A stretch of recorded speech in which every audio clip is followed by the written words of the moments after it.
Bonsoir à toutes, bonsoir à tous. Bienvenue à l'ICAR.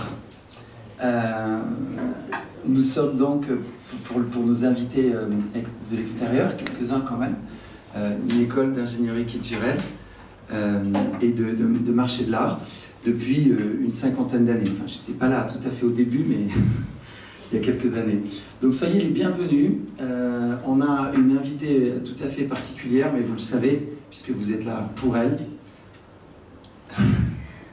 Et donc je vais lui laisser la parole dans quelques instants. Je voulais vous remercier beaucoup toutes les deux d'avoir préparé cette masterclass et de l'animer. Vous allez voir qu'elle sera, je pense, particulièrement vivante, puisque vous allez découvrir beaucoup de photos et tout l'univers de l'artiste Soon. Je voudrais vous dire que c'est donc un contexte un peu particulier, mais que là aussi probablement la plupart d'entre vous connaissent, c'est que donc l'artiste Soon, Kali, oui, c'est Kali, est venu en France depuis donc quelques semaines maintenant, presque 3 semaines, dans le cadre de l'ouverture d'un lieu qui s'appelle Fluctuart, qui est un lieu qui va être dédié à cette culture au sens large, à l'art urbain, qui ouvre Dieu seul sait quand. I say, when we'll open Fluctuart? Just God knows. En tout cas, on espère la semaine prochaine peut-être, ou peu de jours après. Donc, dans le cadre de ce lieu, c'est finalement une double naissance.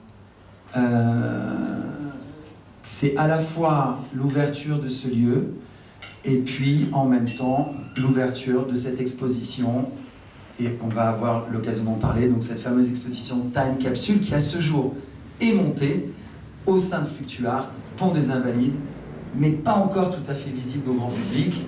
Elle le sera d'ici 8 jours, comme je vous l'ai dit, après le passage de la commission de sécurité. Et donc cette exposition, elle retrace 10 ans de la carrière de Soon.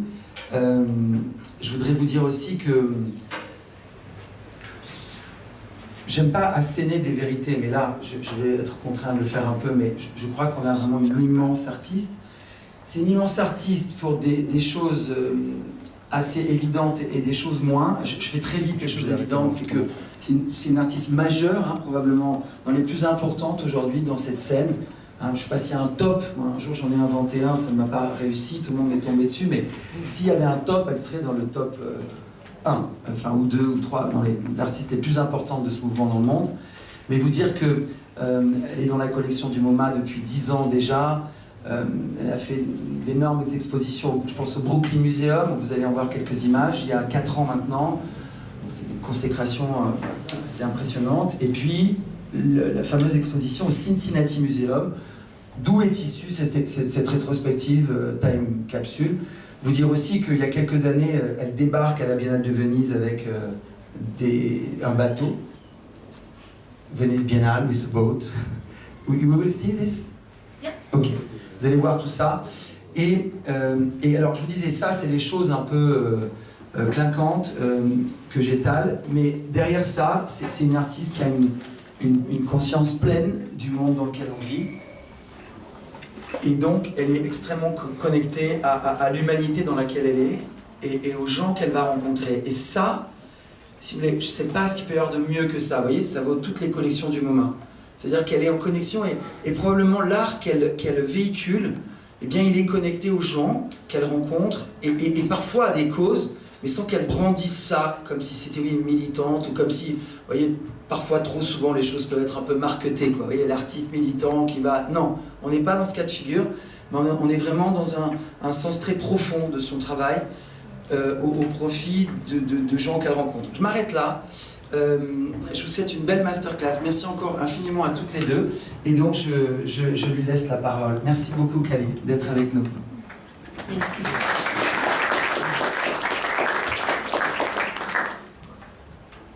Bonsoir à tous. Du coup, voilà, on est effectivement ravis de vous accueillir au compagnie de Soon. Au-delà du fait que, effectivement, voilà, ce soit une artiste majeure, il faut aussi noter le fait que ce soit une femme dans le monde du street art. Et ça, c'est pas donné à tout le monde, c'est assez rare. Et au-delà de la femme, en plus, c'est effectivement une personne très très humaine qui fait énormément de choses. Elle vous donnera ce soir en fait l'occasion de de voir le monde par ses yeux, ce qui est assez poétique, vous allez voir. Soon, c'est une artiste qui a grandi en Floride et qui en fait est allée très tôt à New York pour étudier au Pratt Institute, dont elle a été diplômée en 2001. Mais en fait, il se trouve que son parcours artistique, il a commencé avant, parce que dès 1999, elle allait dans la rue pour coller ses œuvres à même le mur. Son rêve, en fait, du départ, c'était vraiment de partager quelque chose avec le public et d'offrir, en fait, des œuvres au monde extérieur. Au fil des années, forcément, elle a beaucoup voyagé. Elle a exposé dans énormément d'endroits différents. Donc, comme disait Nicolas, elle fait partie de la collection permanente du MoMA, du Brooklyn Museum. Également, elle a exposé en Allemagne, au Japon, en Australie, elle est allée un peu partout. Et en fait, ce qui est très intéressant chez elle, c'est que par le biais de son art, elle va en fait travailler pour la communauté et aider énormément. Elle a monté sa fondation, elle va vous en parler bien mieux que moi. Donc voilà, c'est un grand plaisir d'accueillir Soon avec nous aujourd'hui. So, hello everybody. Thank you, Kali, to be here among us today to talk a little about your work and especially Time Capsule, so that will be exhibited in Fluctuart, the new cultural boat dedicated to the street art and the street culture.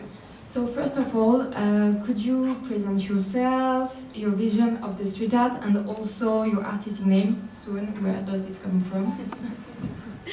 Okay, hi everybody. Thanks for coming. Is it okay? I can only speak English. I hope that that's fine. if I'm speaking too fast, let me know.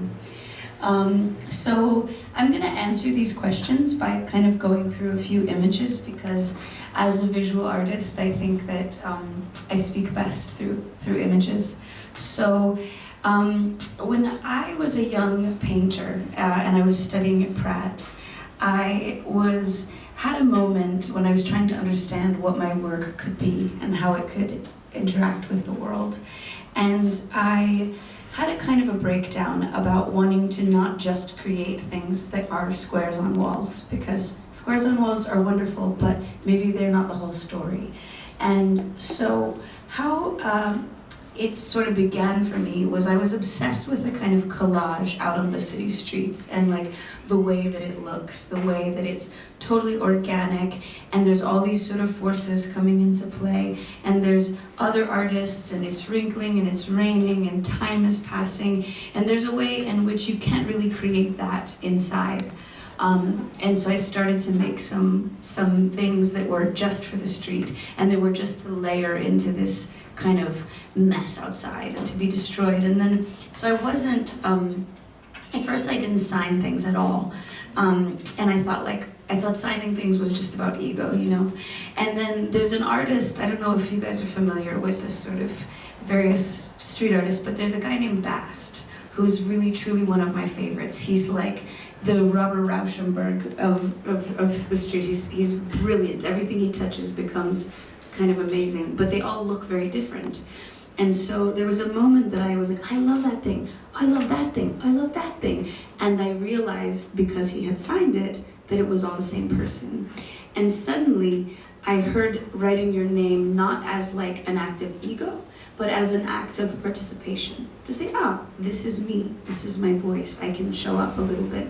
So I still didn't want to sign my name, Kali, because it was illegal. So instead, I remembered a dream that my ex-boyfriend from years ago had this dream. He was like, I had a dream that you were a graffiti writer and you wrote Swoon. And he was like, we were running from the police and it was this whole crazy scene, but I kept thinking this beautiful name that you had, Swoon. And my feeling about a name is that you shouldn't choose your own name, that it sort of has to choose you. Do other people feel that way, or did I make that up? Yeah-ish? I don't know, that was just what I thought. I thought it has to choose you. So I felt that this name kind of chose me, and so I kept it. And you know, once I started working on the street, I thought it was gonna be like a month quick thing, but I became totally addicted immediately. And I started making all kinds of things and started drawing portraits and started traveling all over the world.